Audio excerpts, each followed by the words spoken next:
Bonjour à tous. On y est. L'épisode dont je vous parlais la dernière fois, celui qui sur le papier ne donne pas forcément envie de cliquer, on va parler de la mort. Entre autres. Je sais ce qu'on peut se dire. Déjà qu'on n'a pas trop le moral, si en plus il nous parle de cimetière. Mais restez avec moi, promis, on ne va pas broyer du noir. Dans le bouddhisme, la méditation sur la mort n'est pas un exercice de tristesse morbide. C'est un exercice de clarté. Certains le comparent à un café bien serré qui nous réveille quand on est en train de s'endormir au volant de notre propre vie. On a parlé de l'impermanence. Tout change. La mort, c'est simplement l'impermanence poussée à sa conclusion logique. Le problème, ce n'est pas que nous allons mourir, ça tout le monde le sait intellectuellement. Le vrai souci, c'est ce que les textes appellent la certitude de la mort jointe à l'incertitude de son moment. On sait que ça arrive, mais on vit comme si on avait un contrat de 500 ans signé avec l'univers. On remet tout à plus tard. La bienveillance, les excuses qu'on devrait présenter, le fait de se demander ce qui compte vraiment. Imaginez que vous êtes à la gare. Vous savez que votre train part aujourd'hui, mais que l'affichage est en panne. Il peut partir dans 2 minutes comme dans 10 heures. Est-ce que vous passeriez ce temps à vous disputer pour une place assise ou à scroller sur votre téléphone sans lever les yeux? Probablement pas. Vous seriez attentif, prêt au cas où, présent. La mort nous rappelle que le temps est une ressource non renouvelable. Et quand on réalise ça, la vie devient d'un coup beaucoup plus précieuse. On arrête de gâcher notre temps en mode automatique parce qu'on réalise que chaque seconde est une pièce d'or qu'on ne pourra jamais remettre dans sa poche.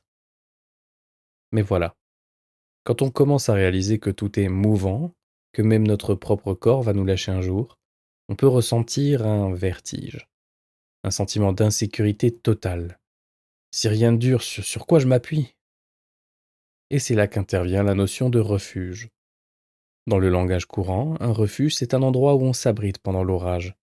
Dans le bouddhisme, prendre refuge, c'est choisir une direction. C'est dire, puisque le monde extérieur est un océan agité, je vais chercher une base solide à l'intérieur. On appelle ça les trois joyaux. C'est un peu le kit de survie du pratiquant. On a le Bouddha. Ce n'est pas un dieu compris pour obtenir des faveurs, c'est le modèle. C'est la preuve historique et humaine que l'éveil est possible. Prendre refuge dans le Bouddha, c'est se dire je fais confiance à mon propre potentiel de transformation. On a le Dharma, c'est l'enseignement, la méthode. C'est la carte routière qui nous évite de tourner en rond dans nos vieux schémas de souffrance. C'est la loi de la réalité. Et on a la Sangha, c'est la communauté, ceux qui marchent avec nous. Parce que faire ce chemin tout seul, c'est franchement compliqué.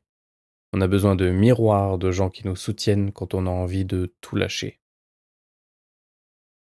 Prendre refuge, ce n'est pas s'enfermer dans une grotte pour fuir la réalité. Au contraire même.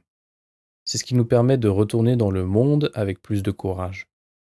C'est comme avoir une boussole en pleine mer. La mer bouge, il y a des tempêtes, l'impermanence, les imprévus, la finitude. Mais parce qu'on a une boussole, on ne perd pas le nord. On sait vers quoi on avance. On ne cherche plus la sécurité dans des choses qui vont forcément disparaître. L'argent, la réputation, la jeunesse. Mais dans des qualités qui ne dépendent pas des circonstances. Si ce sujet de la finitude et du sens vous travaille, j'aimerais vous suggérer 2 pistes de lecture. Ce ne sont pas des manuels poussiéreux, mais des guides de voyage. Tout d'abord, on a le livre tibétain de la vie et de la mort de Sogyal Rinpoche. C'est un classique. Il a cette façon unique de rendre ses concepts très humains et accessibles. C'est le genre de livre qu'on ouvre un peu au hasard quand on a besoin de se recentrer. Ensuite, pour quelque chose de plus concis, on a Prendre refuge de Bokha Rinpoche. C'est un petit livre tout simple qui explique magnifiquement comment faire sa propre vie aux abris, sans dogme inutile. Enfin, pour un angle un peu différent, il y a Vaincre la mort et vivre une vie meilleure du Dalai Lama. C'est un ouvrage très inspirant qui explique comment la réflexion sur notre finitude peut devenir le moteur d'une existence plus joyeuse et plus riche. Bon, avant de retirer vos écouteurs, cette fois-ci on va faire un petit exercice de visualisation. Ça va devenir un peu plus commun, plus les épisodes vont avancer parce que le niveau va augmenter aussi. Imaginez que vous devez partir, là, tout de suite, pour un très long voyage vers l'inconnu. Vous ne pouvez emporter qu'une seule chose avec vous. Pas un objet physique, pas votre téléphone, pas une photo, juste une qualité de votre esprit. Qu'est-ce que vous emmèneriez? La patience? La capacité à aimer? La curiosité peut-être?